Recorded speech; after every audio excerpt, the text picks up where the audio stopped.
Rajib, 10 kilometre রাস্তা মোটামুটি দীর্ঘ এবং এই দীর্ঘ সড়ক সংস্কার না হওয়ার কারণ কি? আর্থিক জটিলতা নাকি দীর্ঘসূত্রিতা? কোন ধরনের জটিলতা এখানে রয়েছে এবং এখন পর্যন্ত কোনো উদ্যোগ আসলে নেওয়া হচ্ছে কিনা?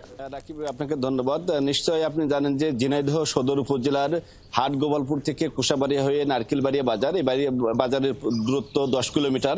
তার মধ্যে 3 কিলোমিটার যে কাজ এখনো শুরু হয়েছে, আর বাকি 7 কিলোমিটার এলজিডি বিভাগের পক্ষ থেকে বলা হচ্ছে যে আর্থিক যে বাজেট, সে বাজেটের অভাবে আসলে মূলত এই অর্থ বছরে 7 কিলোমিটার সড়ক তারা করতে পারছেন না।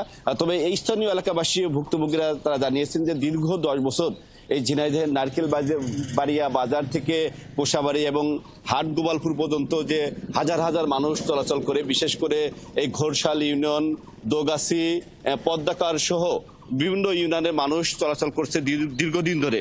কিন্তু এই সড়কটি অত্যন্ত গুরুত্বপূর্ণ হওয়ার কারণেই আসলে মানুষের যে চরম ভোগান্তি, 3 চাকার যানবাহন এবং ট্রাক, পিকআপ সহ বিভিন্ন প্রকারের যানবাহন চলাচল করে, একদিকে যেমন গাড়ির যন্ত্রপাতি নষ্ট হচ্ছে, আর একদিকে মানুষের কিন্তু ব্যবসায়িক কাজে যারা আসা যাওয়া করছে তাদের সময় ক্ষেপণ হচ্ছে এবং মানুষের কিন্তু যে দুর্ভোগ, সে দুর্ভোগের কিন্তু শেষ নেই।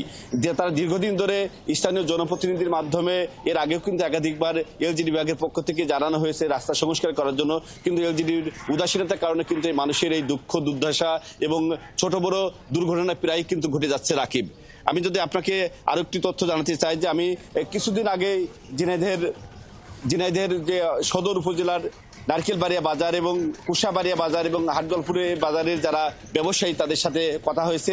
তারা যেমনটি জানিয়েছেন যে আমাদের এই দুঃখ দুর্দশা আসলে দেখার কেউ নেই।